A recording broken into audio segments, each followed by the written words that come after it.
Shalom and welcome to this edition of Contextual Bible Study. My name is Denny Thompson. Today we're on episode number 33, the feeding of the 4,000 and the feeding of the 5,000. These are two distinct events, two distinct miracles in the life and teachings of Jesus we're going to be looking at today. And if I could mention also, for those of you that find this YouTube channel interesting, something that is of value to you, if you could subscribe to the channel, that would be great. I think we're up to 23 right now, and I'd like to hopefully keep that growing. Or if there's individual episodes that you particularly like, if you could just like them, that would be awesome. Or even to refer some of the teachings or the whole channel to someone else that you know that could find it maybe helpful. For example, maybe there's just like one teaching that you'd like to refer to a particular person, such as, I think it's number 6, the blood covenant and the sound of redemption. Maybe that's something that they've struggled with. What is the purpose of that in the Bible? Why did Jesus have to die and be resurrected? Maybe that particular type episode would be interesting to helpful to certain persons. So that kind of thing also. Anyway, if you could help me in that regard, I would like to expand this. This is something that I really feel like God impressed on me. He wanted me to do. So I'm trying to be obedient in that sense. I know for certain He put on me He gave me the intense interest in this background of the Bible and try to look at the contextual background to these stories and also to the country of Israel itself. Now, I mentioned this before, but if any of you would like, I will certainly give you a free copy of a book I wrote. It's pretty extensive. And the teachings that I'm doing right now on this YouTube channel are largely from this book. And the book is called Letters from Michael. Now, Michael's an imaginary Jewish teen, 13-year-old teen living in the time of Jesus. So he's made up. That's historical fiction. But what he's writing about is history. It's all documented, footnoted. He's talking about life in Israel at that time period, kind of this historical culture and geographic perspective. And this is a table of contents. I think there are 26 total letters, or kind of like chapters that go, and I'm not going to go read all this because it's pretty extensive, but gives you an idea. You can kind of look it over if you wish. We're looking at the overview of Israel itself, from the country itself, the regions, the different groups of people, to the families, the children, the schools, all of this, the farming techniques. And in all of these individual cases, and all these individual chapters or letters, Michael is going to be talking about life in Israel in regards to that particular topic, but he's going to relate it to this Rabbi Yeshua, or Rabbi Jesus in English, that is talking about a particular topic, and whatever the particular letter is that he is referring to here. And he's going to relate that to what Jesus is saying and how that relates to his purpose, his mission as this coming Messiah. Now, if you would like a copy of this, I put the email address, the easy email address, dmtdenny@yahoo.com. Just send me an email. And obviously I need an address to send the book to, but it's free. I will be gladly just give you a free copy of this book. I mentioned also on the left there's an extensive appendix in this book too that has all kinds of information about the tabernacle and just a tremendous amount of details of each one of these letters. So, like I say, it's a fairly extensive book, and it's for those of you who would like, I would be more than happy to send you a free copy. Now, kind of an overview of my YouTube channel. This particular verse right here, my people are destroyed from lack of knowledge. And I've mentioned this before, and it's really obvious, but the Bible's under massive assault right now. And a lot of this can happen because we don't really know what the Bible says. And so that we can easily be, listening to some idea that's not biblical whatsoever. And some of these can come from even within certain churches. This can happen, obviously, because people can be easily deceived. So the intent of this channel is to understand the Bible better, in particular the context of it, so that we can understand exactly what's going on here. Because the words of Jesus here, he, Satan, was a murderer from the beginning, not holding to the truth, for there's no truth in him. When he lies, he speaks his native language, for he is a liar and a father of lies. Couldn't be more clear. Satan is a liar. and he has no truth. So the only thing he can do is take God's truth and twist it. And boy, is he doing that on a massive scale today. So it's incumbent on us to understand the Bible better so we can very clearly recognize the lie as they come up. And I mentioned this before too, this particular picture, this whole idea. I'm not going to go back through the details of it, but that path on top kind of represents the shepherd's path or the path of righteousness or the straight path. That would be the one the sheep would follow their shepherd to the water, to the protection, to the food, that type of thing. As long as they follow their shepherd and listen to their shepherd's voice, sheep could hear good, but they couldn't see good. They will be on that path of life. But all these individual paths going off to the side are where sheep have wandered away. And the actual words for sin, two Hebrew words, shatah and avon, both means the twisted path, interesting enough. So they've gotten off the path by listening to other voices. And that's exactly how this works. We start listening to other voices because then suddenly we're not listening to what Jesus is saying. So what's significant here, obviously, is we need to understand what is Jesus saying. It's his voice we want to listen to. Because the further down those crooked paths we get, further and further away, eventually we can't even hear his voice anymore. All we can hear is these twisted, deceiving voices. They're inspired by Satan. Now, back when the covenant was given, God said this to Abraham: I will bless those who bless you, and whoever curses you, I will curse. And all the peoples on earth will be through you. Now, this is so very, very significant. One of the very important things that I've learned as I've gotten into the background study of the Bible is this absolute love for Israel. Now, I've been there several times. I've been fortunate enough to be able to do that. And I know most of you probably watching this, maybe have never been there. Some of you maybe have been there once or twice, but I've had this opportunity. And in doing so, more and more and more, I have this love for Israel because I gradually understand better and better. It's through them, of course, our roots are, our Judeo-Christian roots. Now, that does not mean that, in Israel today, in their synagogues, what they're teaching is exactly, what Jesus taught, that kind of thing. In fact, that's not the case. But the roots of our teachings are definitely from the Jewish scriptures, the Hebraic scriptures, what we call the Old Testament. They call the Tanakh. Through that is this covenant right here. This is a covenant that we are going to be part of. And so as you get deeper into this, you understand our roots are there in Israel. And why does Satan want to attack Israel so much? Which he does. He's constantly attacking Israel, lying about Israel all the time. Well, obviously, because they wrote the scriptures. It's through that land the covenant was given. And through those people, the Messiah was born. So it's pretty obvious why. And he wants to thwart the future because he understands the prophecies. Part of what I'm doing too here in this presentation is for those that can't go to Israel, never been there, maybe won't be able to, I'm trying to bring it to you. And by doing that, we're looking at lots of pictures and images. And gradually I'm picking up more and more sources, and which is going to be helpful as we move along here. All right, so let's just go back to last week really quick. Remember Legion. Okay, that whole story of Legion. So just kind of thinking back to that, not going back over the whole story again, but just kind of go back in your mind to that last teaching. And the very end of the teaching, here's what was said in the scriptures. The man from whom the demons had gone out begged to go with him. That's Jesus. But Jesus sent him away, saying, return home and tell how much God has done for you. So the man went away and told all over town how much Jesus had done for him. And then Mark adds a detail, and everyone marveled. Okay, so that's what happened here after this amazing transformation of this demoniac person. He told him simply, no, you can't follow me. He wanted to be a disciple. And I'm sure the disciples in the boat were like, Rabbi, what's going on? Why are you, telling this guy he can't be? Well, Jesus had something else in mind here. He told this man to go tell your story.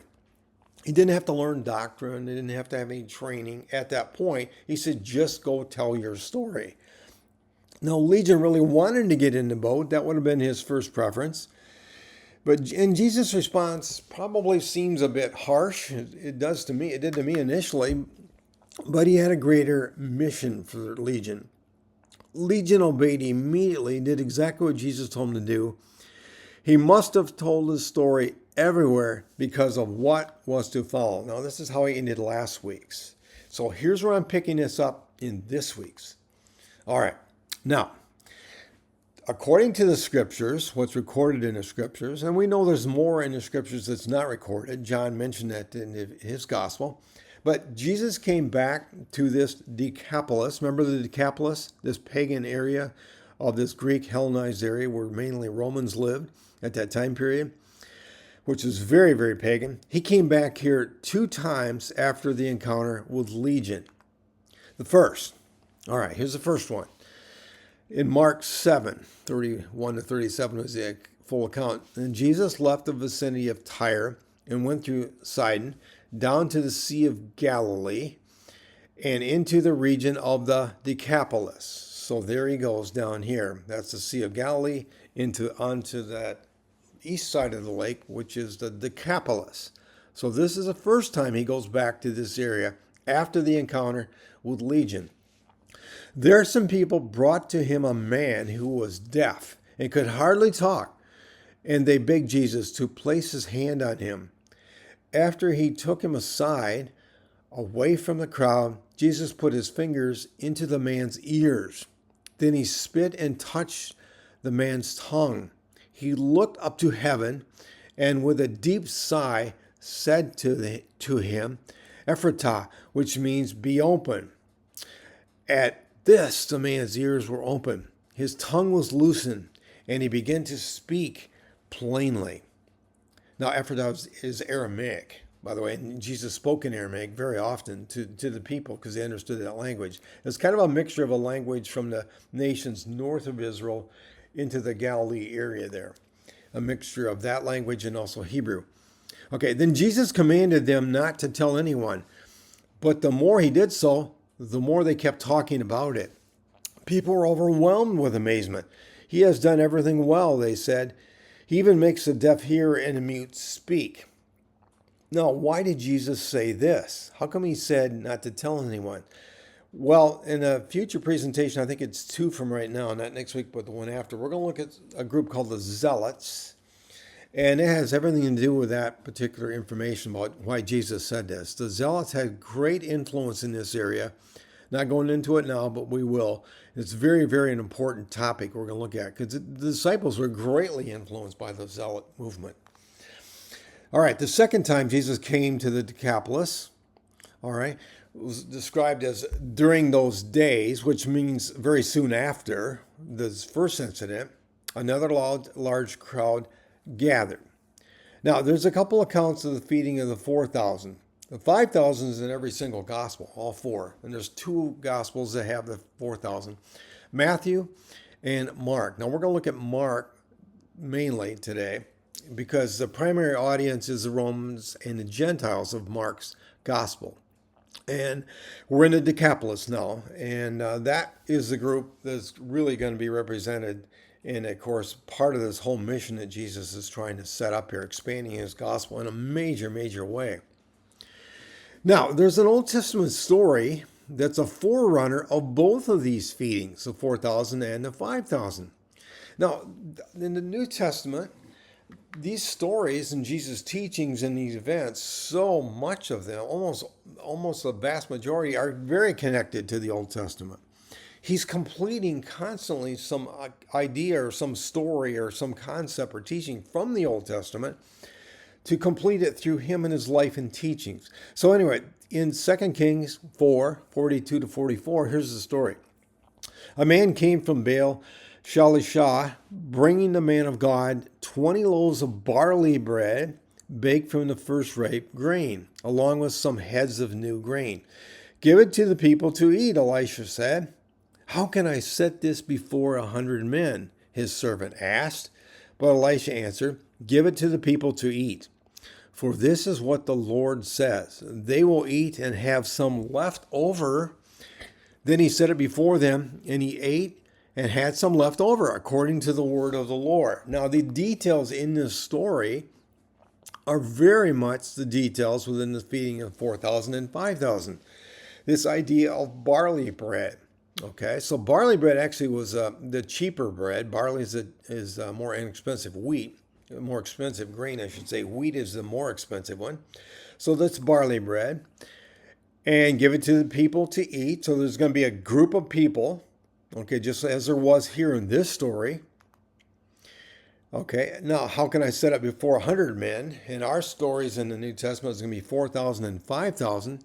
Actually, more than that because that represented just the men. So there would have been women and children. But in this case, 100 men. How is that going to be enough for them? All right. And then he set it before them. And they ate it and had some left over according to the word of the Lord. So not only is it enough, but there's much that is left over. And the parts that's left over in the 4,000 and 5,000, we are going to learn is really, really significant as to what exactly Jesus is teaching here. We'll get into that. So let's get into the story. This is the feeding of the 4,000. This account is from Mark, as I mentioned. I'm using Mark, mostly because his approach is a little more to the Gentiles. During those days, another large crowd gathered. Since they had nothing to eat, Jesus called his disciples to him and said, I have compassion for these people. They have already been with me 3 days and have nothing to eat. If I send them home hungry, they will collapse on the way because some of them have come a long distance. All right. Now, fascinating. Large crowd in the Decapolis coming to hear Rabbi Yeshua. Why? Now, we don't know exactly, but we can surmise that Legion went out and told his story on an amazing way, that people were flocking now to see. They heard this Rabbi Jesus is coming. They wanted to see him, because if this happened to Legion, what in the world is this guy teaching? What are his, what is he all about? They wanted to learn about him. The man from whom the demons had gone out and begged to go with him, but Jesus sent him away, saying, turn home and tell how much God has done for you. So the man went out all over the town and told them what Jesus had done for him. Now, this, of course, is going back to Legion. Now, and everyone marveled. Just imagine what must have happened here, as I just said. He must have told his story in just a stunning way. Just really incredible, because all these people were here. They came to meet Jesus. Now, this is really, really, we can miss this detail, but if we think about this, it's really, really something. How Jesus used this encounter to greatly expand his message in what was coming up right now. All right. Now, when we obey God, do we always know the result? Okay, for example, with Legion, when he went out and told his story, did he initially know? Well, oftentimes we don't know. In fact, maybe even most of the times. Do we always even eventually see it? Now, in this case, we did, because we had this massive crowd that came from the Decapolis. So obviously Legion must have told the story. But there are times in our life when we're doing things for God, things that we know he wants us to do, where maybe we don't see the result. So that can happen too, of course. Now his disciples answered, but where in this remote place, now remember, they're in the Decapolis, can anyone get enough bread to feed them? How many loaves do you have? Jesus asked. They said 7. He told the crowd to sit down on the ground. When he had taken the 7 loaves and given thanks, he broke them and gave them to his disciples to distribute to the people, and they did so. They had a few small fish as well. He gave thanks for them also and told the disciples to distribute them. Afterwards, the disciples picked up 7 basketfuls of broken pieces that were left over. About 4,000 were present. And this idea of 7 loaves initially, 7 basketfuls left over, relates to exactly where this is taking place. The Decapolis was initially called the land of the 7, and those are the 7 nations that Joshua drove out in this area. So that's where that title came from, later become known as the Decapolis. How many baskets were left? 7 from the initial 7 loaves. Very significant in this area because exactly where this is taking place. Paul mentioned, and he overthrew 7 nations in Canaan, giving their land to the people as their inheritance. So this idea of 7, the Decapolis, is a theme that goes right through the Bible. Jesus is now saying he came not only for the Jews, but also for the Gentiles. Where this miracle is taking place is with the Gentiles. Now, this map kind of shows the idea back in those days. They understood the Decapolis to be the land of the 7, as we know. And you can see where the line is there, kind of the half of the Sea of Galilee on down, going down in present-day Jordan. And then the upper part of the Sea of Galilee was called the land of the 12. Okay, the land of the 12 always represents the Jews, Israel, and 7 the Gentiles. Okay, so that is significant. And that was a very clear understanding during that time period. They understood these numbers and what they represented. So the feeding of 4,000, this whole idea of 4, well, what does that mean? What does that represent in the Bible? It's from the very beginning of the scriptures, actually. Well, the 4 corners of the earth, because remember the actual altar, the horns of the altar, there were 4, and they pointed out to the 4 directions of the earth. So this, in this case, the tabernacle and the altar was going to be for the entire earth. 4 represents the earth. And of course, the Decapolis is a Gentile region. So we have 2 different groups in the scriptures, the Jews and the Gentiles. The Gentiles are everybody else in the earth. Okay, so that's kind of like the representation here. Now, if we look at something called the sign of Jonah, I want to look at this for just a minute here. There was another occasion, this relates very much to this teaching of the 4,000. The same question another time, and some of the Pharisees and teachers of the law said to him, "Teacher, we want to see a sign from you." Okay, this idea of a sign from you.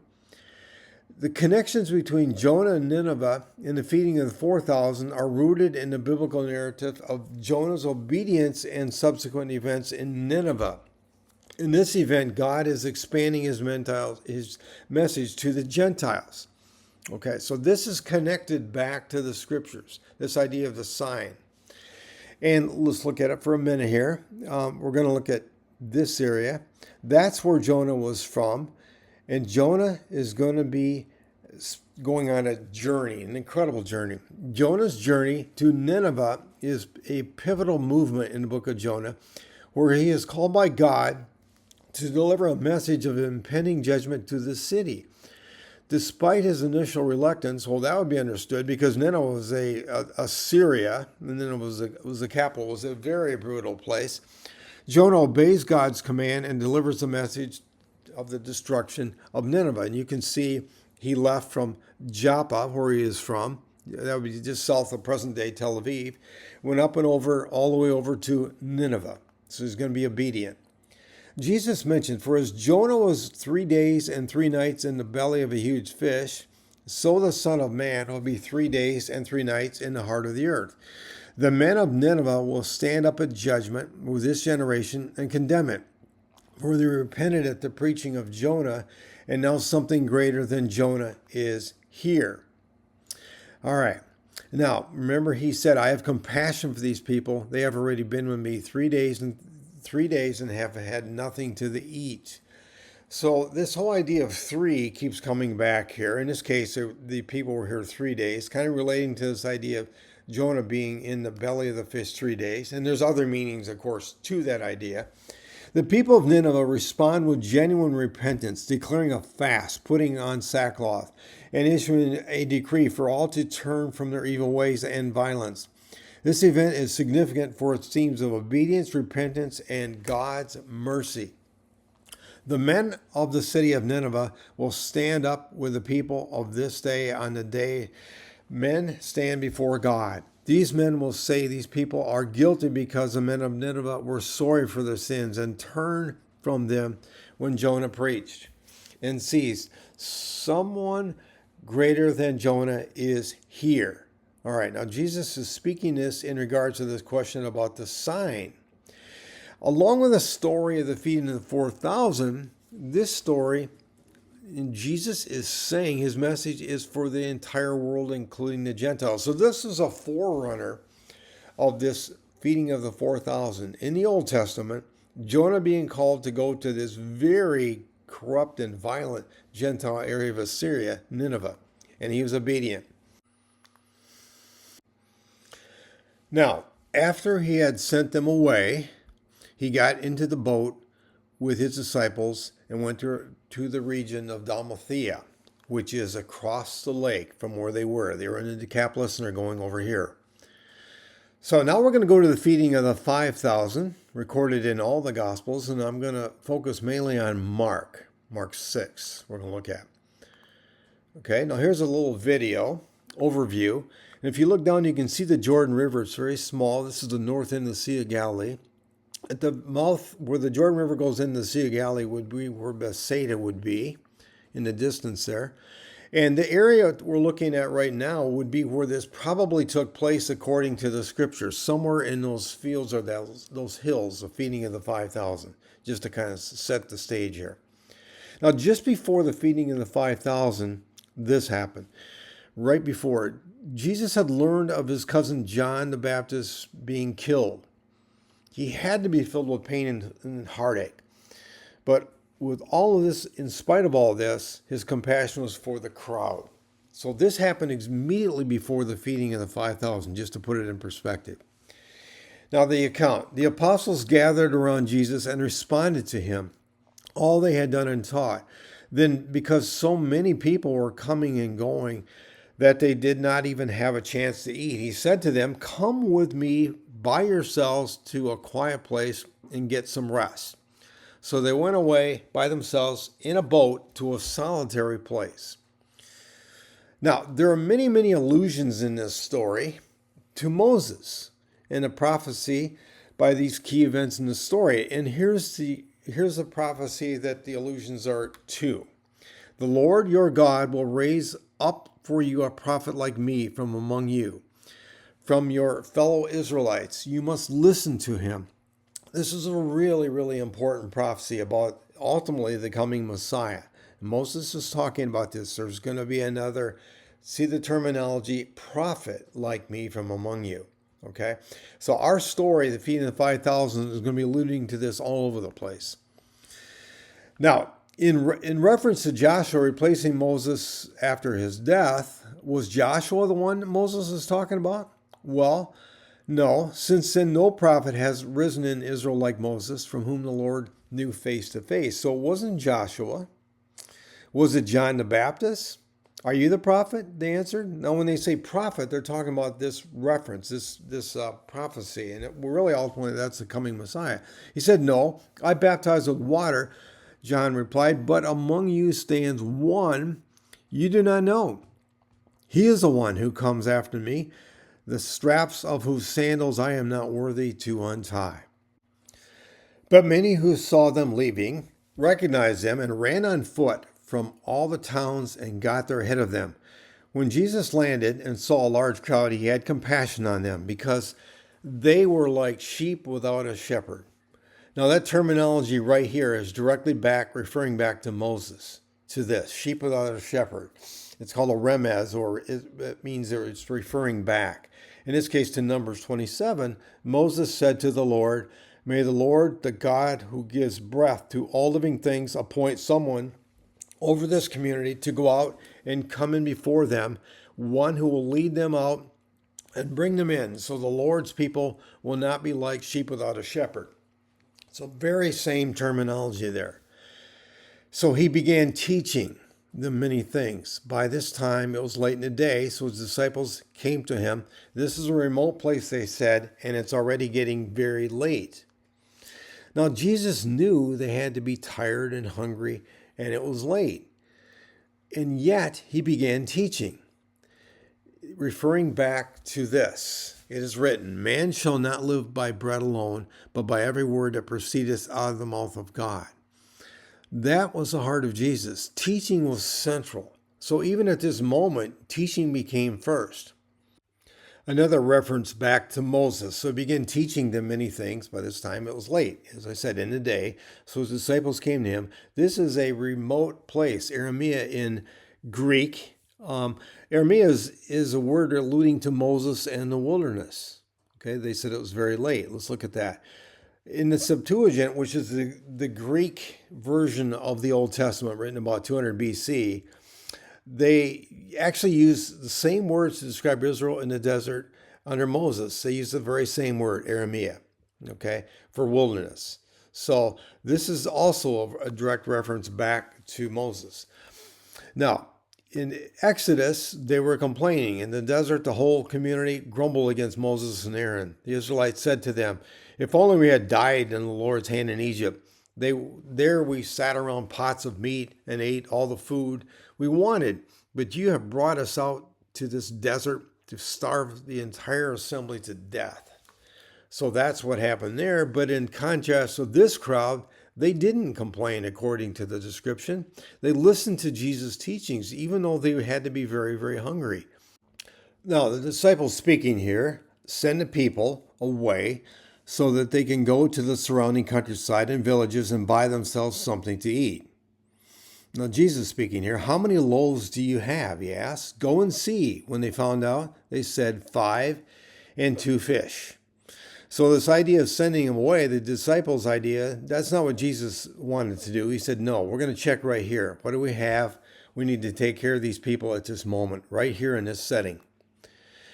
Now, Philip answered him, it would take more than a half year's wages to buy enough bread for each one to have a bite. Now, Philip and several disciples were from a very nearby town of Bethsaida, which this is probably in the hills right above Bethsaida. So that's likely where he's talking about. Go back there.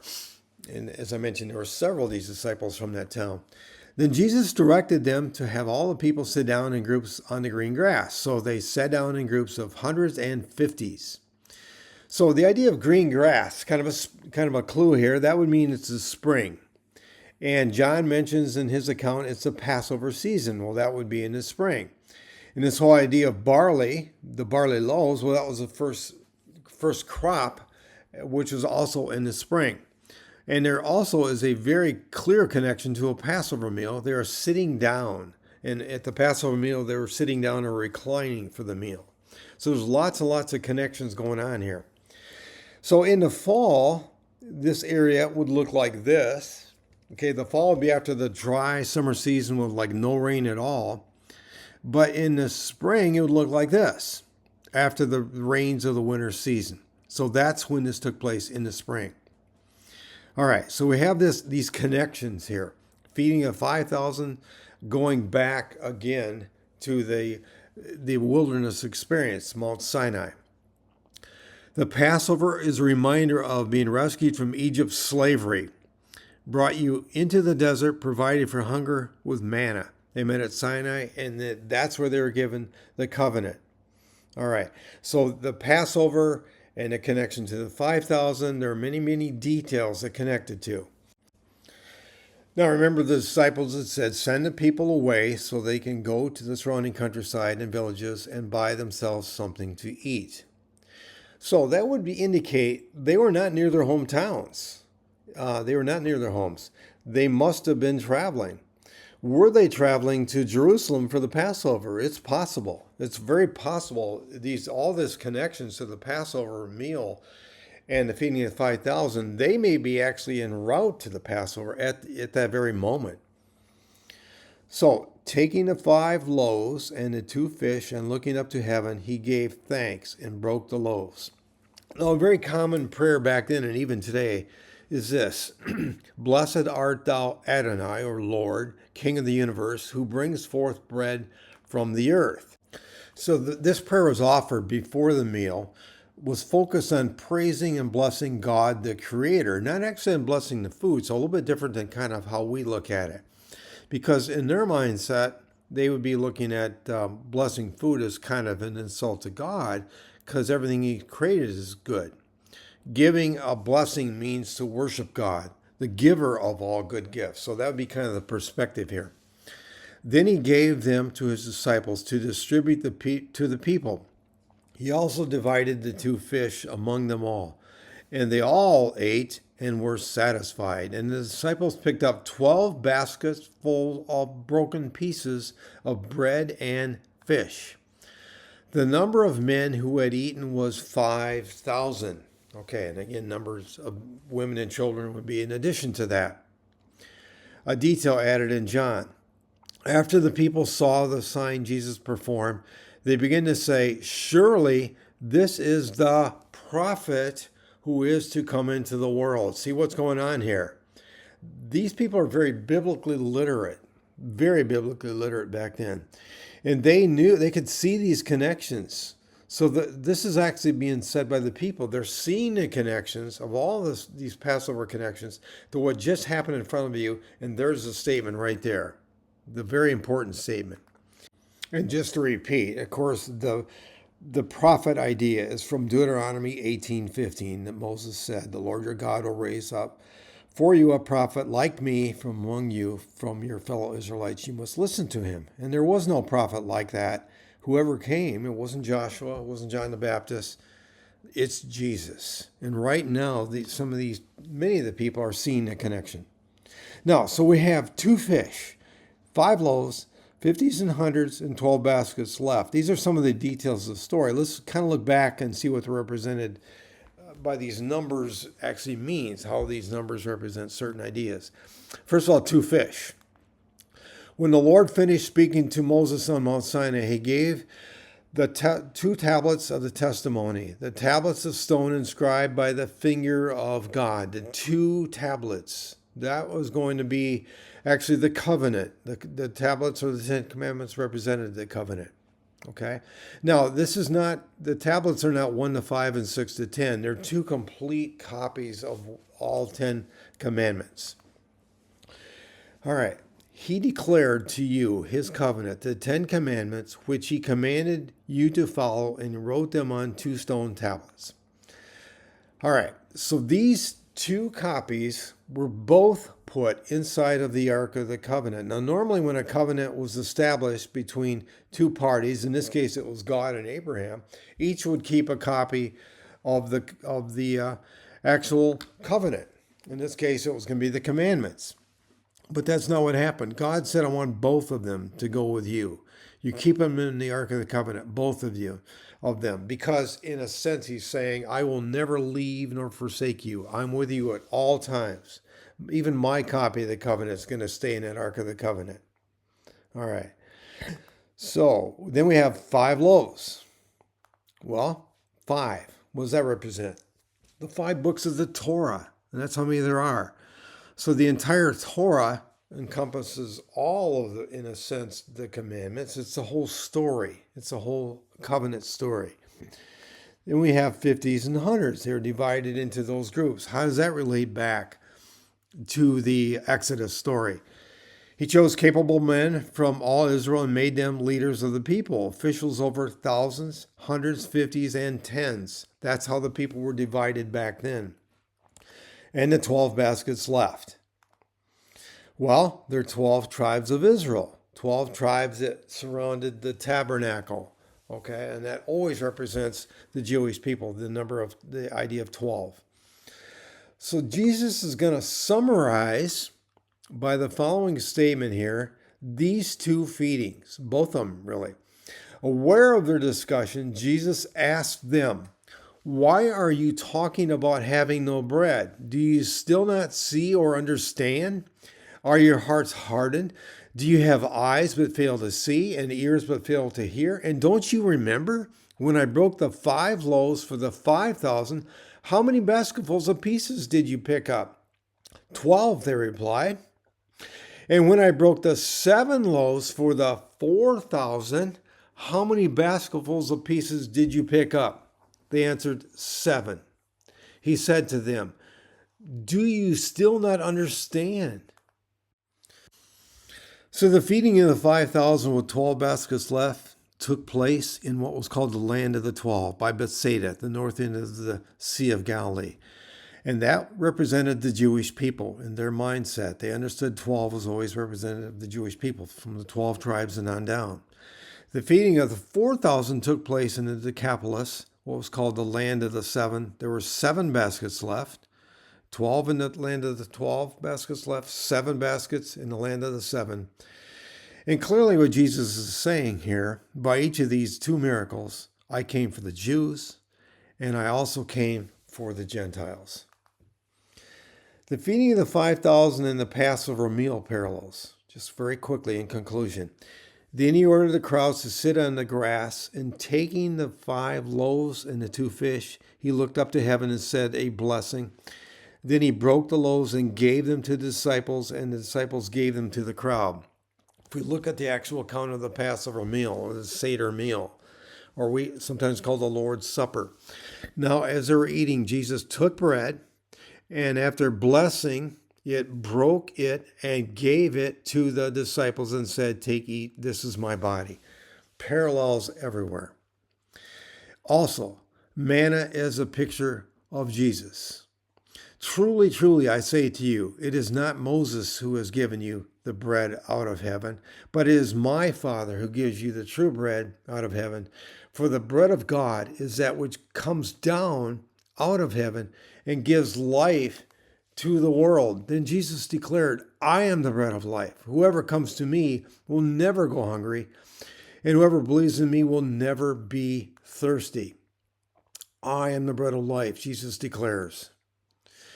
And the bread of life was born. How God puts this all together is amazing. He was born in Bethlehem.